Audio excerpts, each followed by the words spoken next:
இதை பார்த்தா நன்றி தெரிவிக்கிற கூட்டம் மாதிரி தான் தெரியுது. ஆக கண்டிப்பாக விசிக, ஐயுஎம்எல், காங்கிரஸ் மூணும் கூட்டணி கட்சி தான். கூட்டணி சேர்ற கட்சிகளுக்கு ஒரு லாபம் இருக்கு. கூட்டணி சேர்க்கிற தாவேக்காக்கு என்ன லாபம்? எனக்கு அந்த பாயிண்ட் தாங்க இதுல புரியவே மாட்டேங்குது. இந்த கூட்டணி கட்சிகளுக்கு டிரான்ஸ்பர் கெப்பாசிட்டியே இல்லைங்கிறது நமக்கு இப்ப புரிவாய் போச்சு. முதலமைச்சர் விஜய் தலைமையிலான அமைச்சரவை எடுக்கிற எல்லா முடிவுகளுக்கும் மன்னியரசும் பொறுப்பு தான், விஸ்வநாதன் பொறுப்பு தான், எல்லாருக்கும் பொறுப்பு தான். அப்ப திரும்ப இப்படி பேசுறது மூலமா அவர் என்ன ப்ரூவ் பண்ண விரும்புறாருன்னா, மெரிபா பன்னீர் சோடா, ஐ ட்ரஸ்ட் மெரிபா. அமைச்சரவை கூட்டத்தில் பங்கு பெறுபவர்கள் யார் யார், அதுக்கான பட்டியல் என்ன, அந்த புரோட்டோகால் என்னங்கிறது ஒரு இஷ்யூ. அதுவே ஒரு பிரச்சனை. அப்போ இவங்க ரெண்டு கட்சியும் ஏற்கனவே இருக்கிற இந்த நிலைப்பாடுகளை எல்லாம் கண்டிச்சு ஏதாவது சொல்லுவாங்களா அப்படின்னா, அதே மாதிரி இவங்களும் இந்த வெற்றிங்கிற பேர் தான் இவங்களுக்கு கொஞ்சம் எப்போதுமே ஓப்பா தெரியுது. தமிழக வெற்றி கழகம் வைத்து வெற்றி தலைவர் விஜய், அப்புறம் வெற்றி தொலைக்காட்சி, அப்போ வெற்றிங்கிற வார்த்தை பிரயோகத்தை விரும்புவாங்க. ரிஃப்ளெக்ட் வாய்ஸ் நேயர்களுக்கு வணக்கம். இன்றைய சிறப்பு நேர்காணலில் நாம் சந்திக்க இருக்கின்ற சிறப்பு விருந்தினர் மூத்த பத்திரிகையாளர் தராசு ஷாம் அவர்களை வரவேற்று நிறுத்திக்குள் செல்வோம். சார் வணக்கம். வணக்கம் ப்ரூனோ. தாவேகாவுடைய தோழமை கட்சி கூட்டம் இன்றைக்கு நடக்க இருக்குது. பல்வேறு கட்சிகளையும் சந்திச்சு யாரெல்லாம் ஆதரவு கொடுத்தாங்களோ, இன்றைக்கு தாவேகாவை ஆதரித்து நிற்கிறாங்களோ எல்லோருக்கும் அழைப்பு எடுத்திருக்காங்க நேர்லேயே. பல கட்சிகளும் பங்கேற்கிறாங்க. இடதுசாரிகள் இவங்க மட்டும் பங்கேற்கல அப்படின்ற மாதிரியான செய்திகள் வருது. அவங்க தனிப்பட்ட முறையில் முதலமைச்சர் பார்க்க போகிறாங்க, கோரிக்கைகளை சொல்ல போகிறாங்கன்னு வருது. முதல்ல வரக்கூடிய கேள்வி, இந்த கூட்டம் அப்படிங்கிறது தனக்கு ஆதரவு தெரிவித்தவங்களுக்கு நன்றி தெரிவிக்கிற கூட்டமா, அல்லது இதனுடைய அரசியல் நோக்கம் என்ன சார்? கடிதத்தை பார்த்தா, விஜய் அனுப்பின கடிதத்தை பார்த்தா நன்றி தெரிவிக்கிற கூட்டம் மாதிரி தான் தெரியுது. கேட்ட கேள்வி சரிதான், நன்றி தெரிவிக்கிற கூட்டம். ஆனால் அதன் பின்னணியில புதிய கூட்டணி உருவாக்குது. இப்படிதான் நம்ம இதை புரிந்து கொள்ள வேண்டும். அப்ப தாவேகா அரசுக்கு கம்ப்ளீட்டா ஜோதியில ஐக்கியமானவர்கள் காங்கிரஸ் 5 எம்எல்ஏ முதலே போயிட்டாங்க. ஸோ இனி அந்த ஜோதியை விட்டு அவங்க வரமாட்டாங்க. 2 அமைச்சர்கள் வேற இருக்காங்க. அடுத்தாப்புல ஜோதியில முழுமையா ஐக்கியமானவங்க ஐயுஎம்எல், அவங்களும் இனிமேல் வரமாட்டாங்க. ஆக 5-2-7 கிட்டத்தட்ட ஜோதிக்குள்ளேயே போயிட்டாங்க. அது விசிக, அது 2. திரும்ப மட்டும் அப்பப்போ ஏதாவது ஒரு முரண் ஸ்டேட்மெண்ட் விடுவாரு. வன்னியரசு அமைச்சர், அவர் ஜோதியில கலந்துட்டாரு. ஆக கண்டிப்பாக விசிக, ஐயுஎம்எல், காங்கிரஸ் இந்த மூணும் கூட்டணி கட்சி தான் இப்போதைக்கு. அது தோழமை நீங்க சொன்னீங்கன்னா சரிதான். ஏன்னா எல்லாருமே உள்ளாட்சி தேர்தல் கூட்டம் அப்படி புரிஞ்சுக்கலாமா சார்? அப்படிதான் வைக்கணும். 5 வருஷத்துக்கு ஆதரவு இப்படி எல்லாம் சொன்ன பிறகு அது தோழமை நன்றி தெரிவிக்கிற கூட்டங்கிறதெல்லாம் சும்மா வாய்ஜாலம் தான். சிபிஐ, சிபிஎம் எப்போதுமே நிலைப்பாடு வேறங்க. இவங்க இந்த கல்யாணத்துக்கு அழைப்புதல் கொடுக்குற மாதிரி எங்க ஊர் பக்கம் மணமகனோ இல்ல மணமகள் சார்பாவோ போனா அந்த பெரியப்பாவும் சித்தப்பாவும் போவாங்க அழைப்புதல் கொடுப்பதற்கு. அது ஒரு வளமை முறை. அத மாதிரி ஆதவும் அர்ஜுன இவரும் ஆனந்தும் போய் அழைப்புதல் மாதிரி அதை கொடுத்துட்டு வந்தாங்க. சிபிஐ, சிபிஎம் நிலைப்பாடு தெரிஞ்சுட்டு கொடுத்துருந்துருக்கலாம் போன் மூலமா. காரணம் அவங்க இதுக்கு வரமாட்டாங்க. சிபிஎம் பொறுத்த வரைக்கும் அவங்க all India policy, all India party. Congress எங்கே இருக்கோ அங்கே இருப்பாங்க. ஆனால் அவங்களுக்கு ஆல் இண்டியா லெவலில் அதுக்கான ப்ராசஸ் இருக்கு. சிபிஐக்கு ஆல் இண்டியா பார்ட்டி ரெகக்னிஷன் இல்லை, ஆனால் அவங்க ஆல் இண்டியா பார்ட்டியாக தான் செயல்படுறாங்க. அப்போ இந்த 2 பேரும் வரமாட்டாங்க. ஆனால் அரசுக்கு வெளியிலிருந்து ஆதரவு தருவாங்க. கேட்டால் அது பிஜேபி வராமல் இருக்கிறதுக்காக நாங்கள் ஆதரவு. ஒரு எம்எல்ஏ வச்சுட்டு பிஜேபி என்ன பண்ண போகுது? இங்கே எப்படி அவங்க ஆட்சி அமைக்க முடியும்? மற்ற கட்சிகள் யார் ஆதரவு தருவாங்க? அதை அவங்க சொல்றது அவ்வளோதான். மற்றபடி அதில் பெரிய தத்துவம்லாம் இருக்கிற மாதிரி நான் நினைக்கவே இல்லை. எப்போதுமே இடதுசாரிகள் அப்படிதான், அது இல்லாத இருப்பதாக கற்பனை பண்ணிட்டு ஏதாவது ஒரு தத்துவத்தை சொல்லுவாங்க. அது அவங்க பாணி அரசியல். விஜய்க்கு என்ன லாபம்? இந்த கேள்வி தானே இதுல உண்மையிலேயே பூதாகரமா இருக்கு. என்ன லாபமா இருக்கும்னு நீங்க நினைக்கிறீங்க? கூட்டணிகள் மதசார்பற்ற முற்போக்கு அணிக்கு மாற்றாக தன்னால் ஒரு என்டிஏ போல மதசார்பற்ற முற்போக்கு அணி போல ஒரு அணியை உருவாக்குவதற்கு அதுக்கான ஒரு வடிவம் கிடைக்குங்களா சார்? பார்ட்லி கரெக்ட் தான். ஏன்னா மதசார்பற்றங்கிற வார்த்தையை அந்த கடிதத்திலையும் பார்க்குறேன். செக்குலர். அப்போ மதசார்பற்றங்கிறது நம்ம கான்ஸ்டியூஷன்ல இருக்குங்க. ஒரிஜினல் கான்ஸ்டியூஷன்ல மதசார்பற்ற வார்த்தை பிரயோகம் கிடையாது. அப்புறம் இந்திரா காந்தி அம்மா அதை கொண்டு வந்தாங்க. ஆமா, இந்திரா காந்தி அம்மா கொண்டு வந்தாங்க. கொண்டு வந்த பிறகு பல நேரங்களில் கோர்ட் பழைய கேஸ் விசாரிக்கும் போது நீங்க செக்குலர் சொன்னாலும் சொல்லாட்டாலும் நம்ம செக்குலர் தாங்கன்னு சொல்லிட்டாங்க சுப்ரீம் கோர்ட். ஸோ நீங்க சொன்னாலும் சொல்லாட்டாலும் நம்ம எல்லாருமே செக்குலர் தான், பிஜேபி உட்பட. இதுதான் அதுல பெரிய வேடிக்கை. அப்போ செக்குலருங்கிற வார்த்தை பிரயோகத்துல இங்க ஏற்கனவே திமுக அணி இருக்கு. அவங்க புதிய கூட்டணி தேடுறாங்களா அது நமக்கு தெரியாது. அப்போ இதுக்கு ஏதாவது ஒரு பேர் வைக்கணும். பேர் வைக்கிற வைபவம் ஒருவேளை இன்னைக்கே நிறைவு பெறலாம். இல்லை வந்து சஜஷனுக்கு விட்டு அடுத்த மாதம் நிறைவு பெறலாம். இப்போ இந்தியா கூட்டணி கூட முதல் கூட்டத்தில் பேர் வைக்கலைங்க. ரெண்டாவது கூட்டம் பெங்களூரில் நடக்கும்போது தான் இந்தியாங்கிற பேரை வச்சாங்க. இந்தியாங்கிற பேர் வர்றதுக்காகவே காயினேஜ் எல்லாம் பண்ணாங்க. அதே மாதிரி இவங்களும் இந்த வெற்றிங்கிற பேர் தான் இவங்களுக்கு கொஞ்சம் எப்போதுமே ஓப்பா தெரியுது. தமிழக வெற்றி கழகம்னு வைத்து வெற்றி தலைவர் விஜய், அப்புறம் வெற்றி தொலைக்காட்சி, இங்கே எல்லாமே அந்த வெற்றின்னு முடியணுங்கிற மாதிரி அது ஏதோ ஜோசியர் சொல்லியிருப்பாரா என்னன்னு தெரியல. அப்போ வெற்றிங்கிற வார்த்தை பிரயோகத்தை விரும்புவாங்க. அப்போ அதை மாதிரி ஏதாவது வெற்றிங்கிறது வர்ற மாதிரி இதில் ஏற்கனவே சேர்க்கலாம். பிரவீன் சக்கரவர்த்தி தமிழ்நாடு சமூக நீதி முற்போக்கு கூட்டணின்னு ஒன்று சொல்லியிருந்தாரு சார். சொல்லியிருந்தாரு. அதுக்கு பிறகு அவரே அதை வாபஸ் வாங்கிட்டாரு. நான் வந்து அந்த அர்த்தத்தில் சொல்லலைன்னு. அப்படியே வைக்கலாம். சமூக நீதி, முற்போக்கு, வழக்கமான வார்த்தைகள் தானேங்க இது. சமூக நீதி இல்லாமல் தமிழ்நாட்டில் நீங்கள் அரசியல் பண்ணிடுவீங்களா? முற்போக்கு இல்லாத அரசியல் எது? முற்போக்கு இல்லாத எல்லாம் பிற்போக்கு அரசியலா? சமூக நீதி, முற்போக்கு, செக்குலர் இந்த வார்த்தை பிரயோகம்லாம் எப்போதுமே சொல்லப்படுகிற விஷயம்தான். டிவிகேல வந்து அந்த வெற்றிங்கிற வார்த்தையை நான் தொடர்ந்து பார்க்கிறேன். வெற்றி தலைவர், தமிழக வெற்றி கழகம். இல்லை என்டிஏ மாதிரி ஆல் இண்டியா அலையன்ஸ் வரணும்னா தமிழக வெற்றி கழகம்னு பேரை வச்சுட்டு கேரளாவில் நீங்கள் தேர்தலில் நிற்க முடியுமா? ஏற்கனவே வந்து தெலுங்கானா டிஆர்எஸ் வந்து தெலுங்கானாங்கிற பேர் வச்சுருந்தாங்க. அப்புறம் அதை பாரத்னு மாற்றினாங்க, பிஆர்எஸ்னு மாற்றினாங்க. அது ஒர்க் அவுட்டே ஆகலை. இங்கேயும் முதல்ல அதிமுக தாங்க, ஏடிஎம்கே தான். எம்ஜிஆர் ஆரம்பிக்கும் போது வெறும் ஏடிஎம்கே தான். டிஎம்கே மாற்றாக ஏடிஎம்கே. 75ல் கோயம்புத்தூர் மாநாட்டில் தான் எம்ஜிஆர் வந்து ஆல் இண்டியாங்கிற பேரை சேர்த்தாரு. அது எமர்ஜென்சிக்கு பிறகு. அப்பவுமே எதிர்ப்பு இருந்தது. மாநில கட்சிக்கு எதுக்குங்க அகில இந்தியங்கிற விகுதி தேவையில்லை. கோகுல இந்திரா மன்னிக்கணும், இந்திரகுமாரி அவர்கள், அப்புறம் வந்து கோவை செழியன் மூத்த தலைவர்கள் தான். அப்போ எம்ஜிஆர் வந்து கிளவரா என்ன பண்ணாருன்னா, இதை நான் ஓட்டெடுப்பு விடுறேன்ட்டாரு. எம்ஜிஆர் ஒரு தீர்மானத்தை கொண்டு வந்துட்டு அதை ஏற்றியாவும் ஓட்டு போட போறான். ஸோ இவங்களுக்கு எதுவும் ஓட்டு கிடைக்கல, கட்சியை விட்டு வெளியில போயிட்டாங்க. அதான் சார், இப்போ சிபிஐ சிபிஎம் வந்து இந்த தோழமை கூட்டத்தில் பங்கேற்கல. முதலமைச்சரை தனியாக சந்திச்சு நாங்கள் எங்களுடைய கோரிக்கைகள் சொல்லுவோம் அப்படின்னு சொல்றாங்க.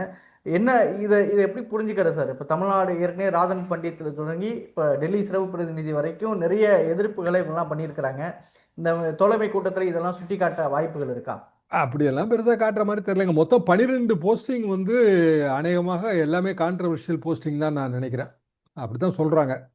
அதுல வந்து 2 பேர் அமைச்சரவை கூட்டத்தில் பங்கு பெறுறாங்க. அவங்க எந்த கான்ஸ்டியூஷனல் அத்தாரிட்டியும் கிடையாது. அது அபிஷியல் சீக்ரெட் ஆக்ட் வயலேஷன் சொல்லி ஆர்எஸ் பாரதி போலீஸ் கம்ப்ளைண்ட் கொடுத்துருக்காரு, எஃப்ஐஆர் போடுங்கன்னு. போட மாட்டாங்க. அப்படின்னா கோர்ட்டுக்கு போகிறாங்கன்னு தான் அர்த்தம். கோர்ட்டுக்கு போய் டைரக்ஷன் கேட்பாங்க. அப்போ அது ஒரு இஷ்யூ. அதாவது அமைச்சரவை கூட்டத்தில் பங்கு பெறுபவர்கள் யார் யார், அதுக்கான பட்டியல் என்ன, அந்த புரோட்டோகால் என்னங்கிறது ஒரு இஷ்யூ. இப்போ அதுவே ஒரு பிரச்சனை. அப்போ இவங்க 2 கட்சியும் ஏற்கனவே இருக்கிற இந்த நிலைப்பாடுகளை எல்லாம் கண்டிச்சு ஏதாவது சொல்லுவாங்களா அப்படின்னா அதெல்லாம் எனக்கு தெரிஞ்சு அப்படி இல்லை. திருவள்ளூர் நகர்ல வந்து ஒரு குடியிருப்பு பிரச்சனை ஒன்று இருக்கு. அதுக்கு வந்து ஒரு அறிக்கை இருந்துச்சுங்க. அதுதான் அநேகமாக இன்னைக்கு கொண்டு போய் கொடுத்துருப்பாங்கன்னு நான் நினைக்கிறேன். அந்த குடியிருப்பை வந்து நீங்க அகற்றக்கூடாது. அந்த அறிக்கையே கொஞ்சம் வேற மாதிரி இருந்துச்சு. எப்படின்னா அது கோர்ட் ஆர்டர் ஆகி போச்சு. திருப்பரங்குன்றத்தில் கோர்ட் ஆர்டர் பண்ணியும் திமுக அரசு வந்து அதை நிறைவேற்றல, கோர்ட் உத்தரவை. அதே மாதிரி நீங்க இதையும் நிறைவேற்றக்கூடாது அப்படின்னு இருக்கு அந்த அறிக்கையில. இப்போ அது எப்படி சாத்தியம் தெரியல. ஏன்னா அது வந்து வேற இஷ்யூங்க. திருப்பரங்குன்றங்கிறது வேற இஷ்யூ. இது வந்து சில ஆக்கிரமிப்பு பகுதிகளை அகற்றுவதற்கு கோர்ட்டு அவ்வப்போது போடுகிற ஒரு உத்தரவு. இப்போ அது ஓட்டு வங்கி கணக்கு எதுவும் இருக்கான்னு எனக்கு தெரியாது. இதை வந்து ஒரு அரசு கோர்ட்டு உத்தரவை வந்து நிறைவேற்றாம இருக்க முடியுமா? அது வந்து எப்படி திருப்பரங்குன்றம் மேட்டரோட ரிலேட் ஆகும்? இதெல்லாம் வந்து இடதுசாரிகள் தான் விளக்கணும். அப்போ இடதுசாரிகள் எப்போதுமே அதுல சில தலைவலிகள் இருக்குங்கிறது விஜய் கட்சிக்கு தெரியும், விஜய்க்கும் தெரியும், மற்றவங்களுக்கும் தெரியும். அப்போ அந்த 2-2-4 இவங்க கணக்கில் எடுக்காம வந்து அடுத்த காய் நகர்த்துறாங்களோங்கிற எனக்கு ஒரு சந்தேகம் உண்டுங்க.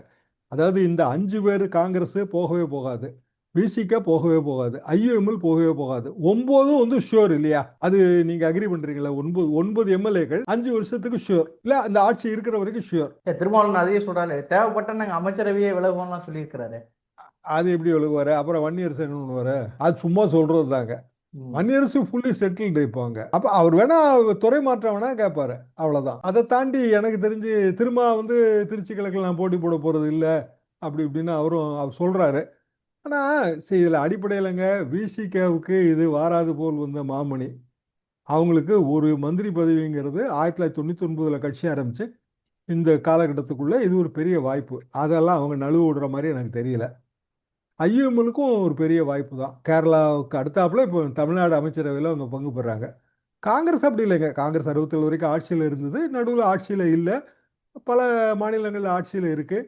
இப்போ காங்கிரஸோட 2 மந்திரிகள், அது அந்த கான்ட்ரவர்சி ஏதாவது விஸ்வநாதன் பேர்ல பெருசா வந்து அவரை எடுத்தாலும் வேற யாரையாவது போட்டுற போறாங்க. ஸோ அந்த 2 மந்திரி ஷூர், அதுல ஒன்றும் சந்தேகம் இல்லை. ஆக 9 எம்எல்ஏக்கள்ங்கிறது கண்டிப்பா நிச்சயங்க, சர்வ நிச்சயம். 107 + 9 116ன்னு நீங்க கணக்கில் எடுத்துக்கலாம். இப்போ இந்த கூட்டணி இப்படியான இது கூட்டணியாக மலர்ந்தால், இல்லை வெறுமனே நன்றி தெரிவிச்சுட்டு thank you very much my dear brothers அப்படின்னு சொல்லிட்டு போறாரா, ப்ரோன்னு சொல்லிட்டு போறாரா நமக்கு தெரியாது. இல்லை கூட்டணி முயற்சி, அடுத்த பேர்களை டிசைட் பண்ணுவோம், அடுத்த இதில் நம்ம பேர் வச்சுக்கலாம் அப்படின்னு கூட சொல்லலாம்.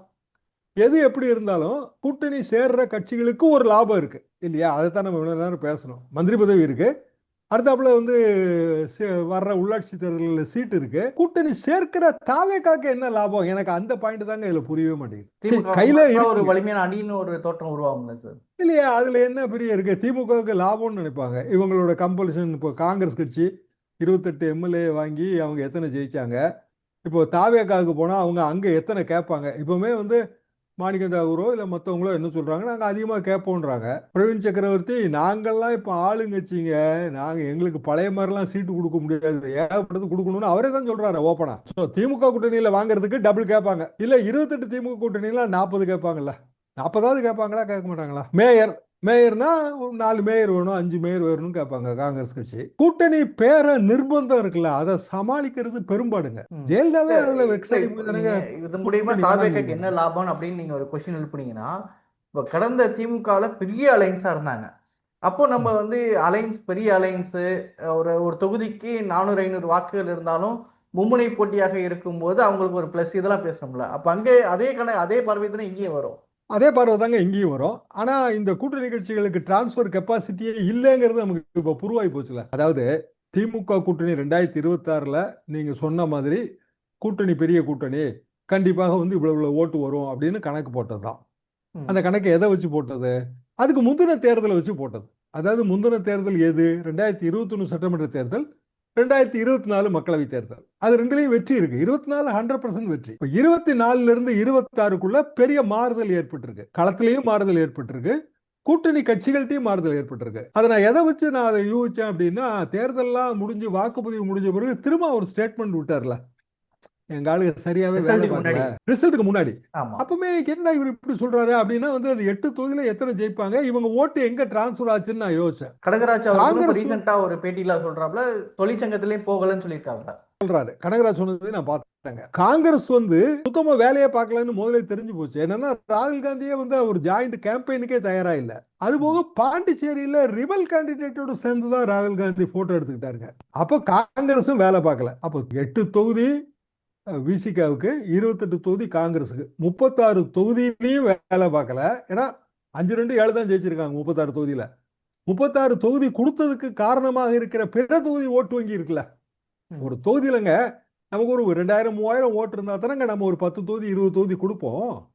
அங்கேயே அவங்க வேலை பார்க்கல. இது எல்லாம் எப்ப ஏற்பட்ட மாறுதல்னா 24க்கு பிறகு 26க்குள்ள ஏற்பட்ட மாறுதல். இந்த மாறுதலை நம்ம கணிக்க முடியாது. 26 தேர்தல் முடிவுக்கு பிறகுதான் தெரியும். ஏன்னா தேர்தல் முடிவை சட்டமன்ற தொகுதி வாரியா அனலைஸ் பண்ணும்போது ஓட் டிரான்ஸ்பரே நடக்கலன்னு தெளிவாவே தெரியுது. விசிகாவுக்கு ஓட்டு டிவிகேக்கு வந்துரும்னு ஒரு கணக்கு இருக்கும்ல. இப்ப திமுகவுக்கு வரல, ரைட் விடுங்க. இப்ப டிவிகே கூட்டணிக்கு போறாங்க, டிவிகேக்கு வந்துரும்னு ஒரு கணக்கு இருக்கும்ல. ஆனா விஜய் பர்த்டே கொண்டாட்டம்லாம் இங்க வட மாவட்டங்களில் பார்த்தீங்கன்னா பெரும்பாலும் பட்டியல் இனத்தவர்கள் வசிக்கிற வீடுகளில் தாங்க நடந்தது.